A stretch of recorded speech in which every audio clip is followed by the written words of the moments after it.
I still remember the first time I truly noticed him, not just as my sister's charming friend who occasionally dropped by, but as someone who made my entire world tilt in a way I couldn't explain. It started so innocently. I was 16, caught between childhood and the brink of something more. He was 3 years older, already in college, with this confident ease that made everyone around him laugh a little louder, stand a little taller. And somehow, every time he walked into a room, it felt like my heart decided to skip a beat just to see if I would notice. It was never supposed to be serious. I mean, who really takes teenage crushes seriously? But mine settled in like a quiet tenant in my heart. I found myself anticipating weekends just because he might stop by. I'd linger in the kitchen under the pretense of helping my mother, just so I could catch snippets of his conversations with my sister in the living room. I memorized his laugh, the way he'd ruffle his hair when he was nervous, how his eyes crinkled at the corners when he smiled. Sometimes he'd catch me looking, and I'd quickly drop my gaze, cheeks burning, praying he didn't think I was some silly kid with stars in my eyes. But then he'd grin at me, teasing, calling me by that playful nickname he'd come up with that only he used. It made me feel special, dangerously special. Those small moments became treasures I locked away. Even if I couldn't have him, I could have those memories. I started finding excuses to be around. If he and my sister were watching a movie, I'd drift in under the claim of needing to study in the same room. When they planned group outings with friends, I was eager to tag along. I didn't care that I was often the extra wheel. Just being near him made my world brighter. At night, I'd replay every tiny interaction, clutching my pillow, wondering if he ever noticed me as more than the kid sister hanging on the sidelines. Looking back, I think what made it all the more intoxicating was the hope, that tiny, persistent whisper in my heart suggesting that maybe, just maybe, he felt it too. I'd catch him looking at me when he thought I wasn't aware, and for a breathless second, it felt like the universe was conspiring in my favor. But then reality would snap back. He was here for her, my beautiful, effortlessly captivating sister. And I couldn't blame him. Everyone adored her. She had this light that pulled people in, and he was no exception. Still, I allowed myself to dream. I imagined scenarios where he'd suddenly see me, really see me, and realize that I was the one he'd been meant to love all along. Those daydreams were my sweetest escape, even if deep down I knew how unlikely they were. After all, life wasn't some fairy tale scripted to my secret wishes. Even so, that young love was pure. It was hopeful and naive and filled with innocent longing. And in its own fragile way, it shaped who I became. It taught me about vulnerability, about wanting something so badly that it hurt. It also taught me patience, to carry feelings quietly, to love from a distance, and to find joy in someone's happiness even when it didn't include me. Little did I know then just how sharply the story would turn, or how deeply those early days would echo years down the line. I wish I could say I was prepared for what happened next, but the truth is, nothing could have braced my heart for the blow. It started subtly, the way so many heartbreaks do. My sister began mentioning him more often, her eyes sparkling in a way that made my stomach twist. At first, I tried to ignore it, to convince myself I was reading too much into the way her laugh sounded a little softer when she talked about him, or how she lingered by the window around the time he usually came by. I told myself stories that I was being silly, that of course they were close, they had been friends for years. But somewhere deep inside, a small, fragile part of me began to crack. Then came the day I found them together on the porch. It was late afternoon, the sky painted with streaks of gold, and there they were, sitting close, knees touching, talking in hushed voices that stopped the moment they saw me. My sister's hand was resting over his, and when she noticed me standing there, she quickly pulled it away. She gave a little nervous laugh, brushing her hair behind her ear, as if that simple act could erase what I'd just seen. He offered me a smile that didn't quite reach his eyes, and in that instant, something inside me seemed to curl up and retreat. Still, they hadn't said anything yet, so I clung to my last shred of denial, hoping that maybe, just maybe, it wasn't what it looked like. But a week later, my sister sat me down in our room, her face glowing in a way I had never seen before. She took my hands in hers and told me that he had asked her to be his girlfriend. She was breathless with excitement, already planning double dates with her friends, already imagining the future. I tried to smile, tried to squeeze her hands back, but I could barely breathe. My heart was pounding so loudly, I was afraid she'd hear it shatter. When she left to meet him that evening, I sat on my bed, staring at the door long after it closed, trying to make sense of how love could feel so cruel. I wanted to scream or cry, to tear something apart just to match the chaos inside me. But instead I lay back, eyes fixed on the ceiling, tears slipping quietly down the sides of my face, as if even my grief was trying not to disturb anyone. Family gatherings changed after that. Suddenly, he was there not just as my sister's friend, but as her boyfriend. They'd steal little looks across the table, hold hands under napkins, whisper jokes only they shared. I became an unwilling spectator in the life I had once imagined for myself. It was a strange kind of torture, being so close to him yet knowing he was never really mine, watching my sister live out the dreams I'd spun in secret. I tried to be happy for them, truly I did, because I loved my sister and I loved him even if he never knew the depth of it. So I forced myself to laugh at their stories, to join in their plans, to be the supportive little sister everyone expected. But inside there was a hollow space that no amount of pretending could fill. What made it all harder was realizing there was no one to blame. My sister hadn't stolen him from me. She hadn't even known about my feelings, and he had done nothing wrong by falling for her. Love doesn't follow logic or fairness. It simply happens, and sometimes it doesn't happen the way we hope it will. And so I carried on, hiding my heartache behind practiced smiles, learning to live with the quiet ache of unspoken words and dreams that would never be. Time has this curious way of smoothing over the jagged edges of pain, or at least dulling them enough so you can keep moving forward without flinching at every memory.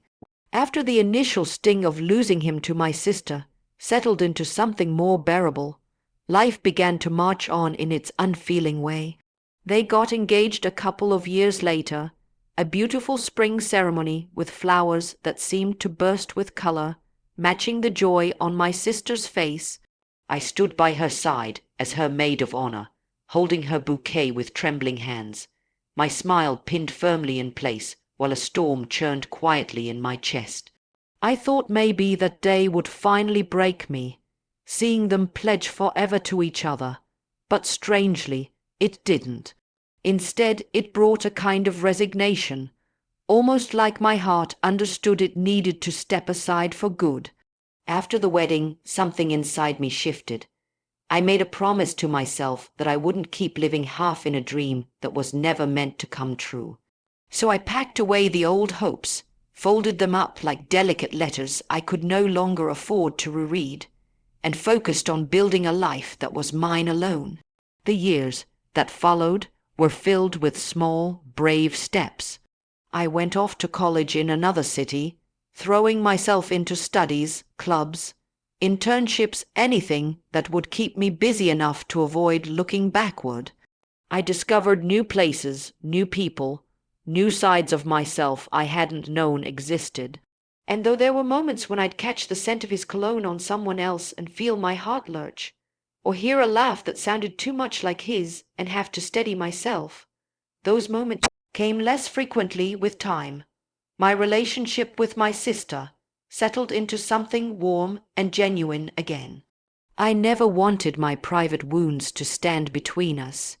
She had no idea of the private chapters I'd written in my mind all those years ago, and I decided to keep it that way. Why burden her with pain that would only cast shadows on her happiness? Instead, I focused on being the sister she deserved, someone who could celebrate her victories, hold her hand through struggles, and cherish the bond we'd always shared. As for him, well, he became more like an old song you hear once in a while that still tugs at your heartstrings. Whenever I visited home, we'd exchange polite conversation, share laughter over family dinners, and swap stories about work or mutual friends. On the surface, it all looked perfectly ordinary. No one would have guessed that beneath my calm exterior lived memories of a younger me who once dreamed of being the love of his life. Strangely, there was comfort in the ordinariness. It proved that I could survive, that heartbreak, no matter how profound it felt in the moment, wouldn't destroy me. I started to date here and there, let myself flirt, fall in like, sometimes even in love, only to learn that love can be wonderfully complex and doesn't always come with fireworks. I built a version of happiness that was quiet but deeply mine, untangled from the old, wistful fantasies. And so, by the time years had rolled on and laughter lines had started to etch themselves at the corners of our eyes, I truly believed I had left that chapter behind me. I had learned how to let go, how to find contentment in places I hadn't thought to look before, how to appreciate the gentle rhythm of a life not dictated by an old heartache. At least that's what I thought, until one evening shattered all that calm with a confession I never expected to hear. It was one of those unexpectedly tender evenings that had the air of nostalgia about it, the kind that made you want to linger a little longer over dessert, sip your coffee slowly, and laugh about stories you'd almost forgotten. My sister had organized a small family dinner at their house, nothing fancy, just comfort food and old jokes that seemed to grow funnier with every passing year. The kids were playing in the backyard, their laughter floating through the open windows like music. It all felt so beautifully ordinary that I let my guard down completely. Later, when the dishes were cleared and my sister disappeared upstairs to check on one of the kids who'd started fussing, I found myself alone with him in the softly lit kitchen. It wasn't unusual. We'd shared hundreds of casual moments like this over the years, polite small talk that skimmed safely across the surface of our lives. But that night something was different. He seemed distracted, running his hands through his hair the way he always did when he was wrestling with words that didn't want to come out. I gave him a gentle smile, trying to ease whatever worry was tugging at his brow. But instead of smiling back, he looked at me with an intensity that made my heart stutter painfully. For a moment, neither of us spoke. I could feel the years between us stretching and tightening like an old elastic band about to snap. Then, almost in a whisper, he said my name, just my name, but it sounded different, almost reverent. He exhaled sharply, as if summoning courage, and told me he needed to confess something that had weighed on him for far too long. I felt my pulse quicken, confused, nervous, wanting to stop him before he could say anything that might tear open old wounds I had worked so hard to heal. But I stayed silent, watching his struggle, caught in the gravity of whatever was about to spill out. And then he said it, that he had loved me for so long, far longer than he should have, even back when he first started coming around, that he thought he'd done the right thing choosing my sister because she was the safe choice, the obvious choice, the one everyone expected, that he believed he could grow into that love fully, that it would be enough, but it hadn't been, not completely. because some quiet part of his heart had always belonged to me, tucked away in a hidden corner he tried desperately to ignore. I stood there, absolutely frozen, feeling like the floor had fallen away beneath me. All the years I'd spent wondering if I'd imagined those early glances, if my young heart had made up stories to keep itself company, all suddenly validated in the most devastating way. And yet there was no triumph in hearing it, no secret thrill, only a deep, aching sorrow for all that could never be. Because by then, life had moved on. Choices had been made, families built, bonds formed that were sacred and untouchable. His confession didn't rewrite the past, it only complicated the present. I looked at him, seeing not the boy I once adored, but a man burdened by regrets, standing in a kitchen that belonged to the life he had chosen, the life he shared with my sister. So I did the only thing I could.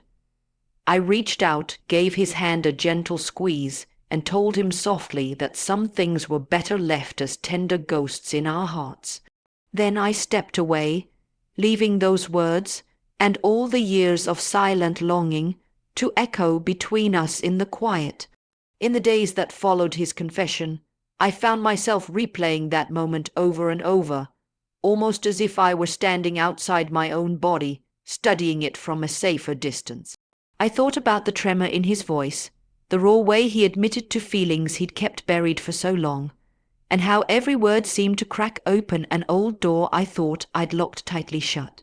It was tempting, heartbreakingly tempting, to wonder what might have happened if he'd spoken up all those years ago, if we'd had the chance to explore what was so clearly lingering beneath the surface of our everyday interactions. But that was the dangerous lure of what-ifs. They could haunt you forever if you let them.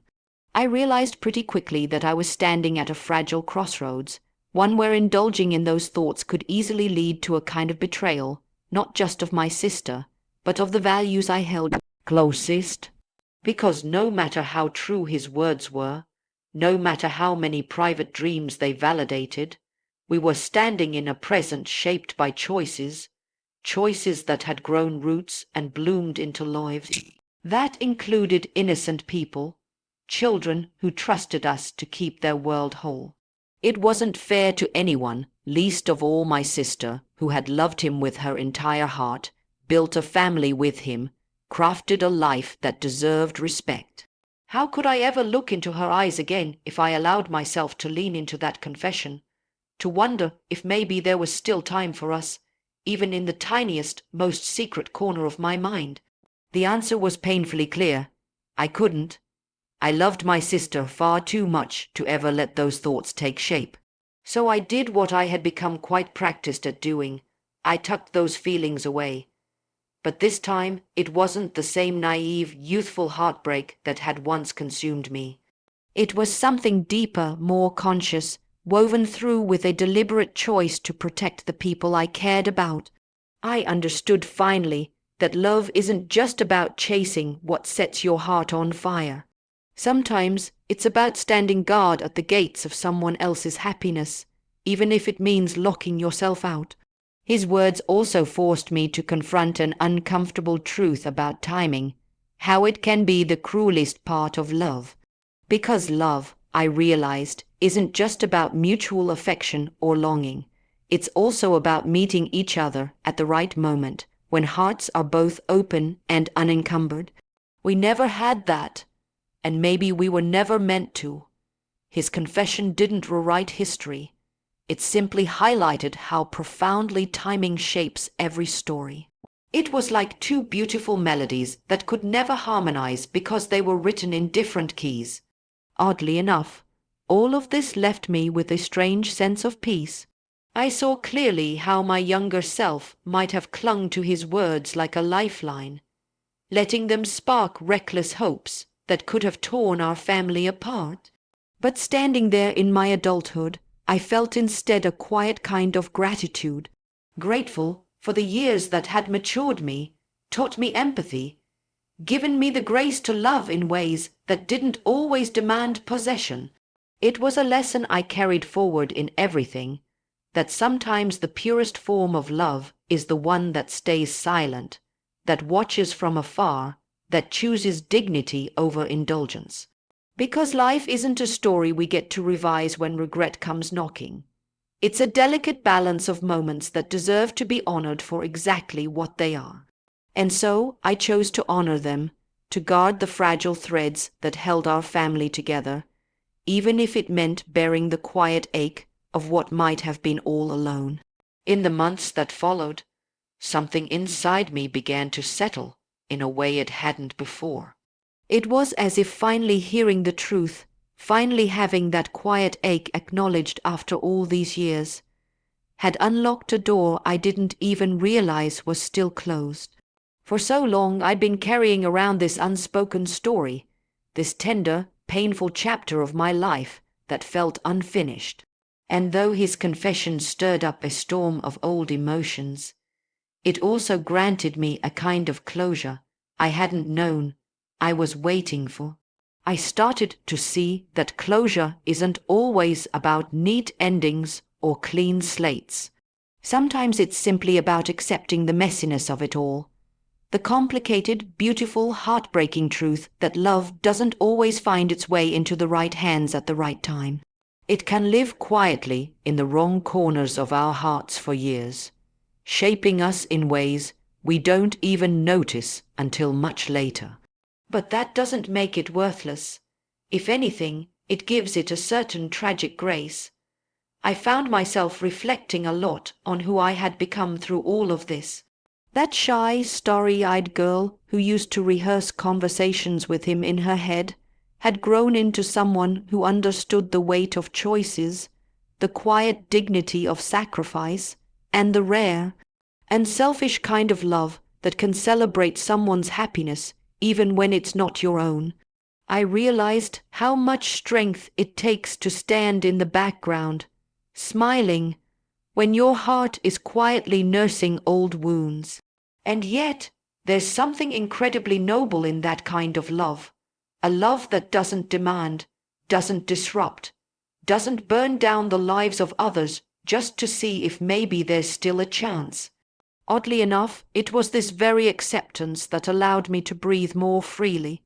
By finally letting go of what could have been, I made space for what still could be, not with him, but within my own life. I started to imagine a future untethered from old dreams, one that might surprise me in ways I couldn't yet see. It didn't happen all at once, of course. Healing never does, but little by little, the sharp edges of my memories softened, becoming something I could touch without flinching. I also discovered a deeper compassion for myself. For years, I'd quietly berated my own heart for being so foolish, so hopelessly attached to a fantasy. But looking back now, I saw that younger me with tender eyes. She wasn't foolish, she was simply brave enough to feel deeply. And there's something beautiful in that, in letting your heart hope, even when the odds are impossible. I promised myself I would carry that gentle bravery forward, just in wiser ways. Through it all, my relationship with my sister remained intact. If anything, it grew stronger, built on years of shared history, and a silent pact that some things were simply more important than old, unspoken loves. Watching her life flourish, seeing her laugh with him over private jokes, hold their children close, build a home that rang with warmth, it didn't sting the way it once did. It felt right in its own bittersweet way, and I could honestly wish them well without any lingering shadows. Most of all, I learned that sometimes love isn't meant to be a grand story written out in sweeping chapters. Sometimes it's a quiet undercurrent that shapes who you are, teaches you empathy, patience, and the delicate art of letting go. It may not look like the fairy tales we grow up believing in, but it leaves us softer, stronger, and far more human. And in the end, that's a kind of love story too.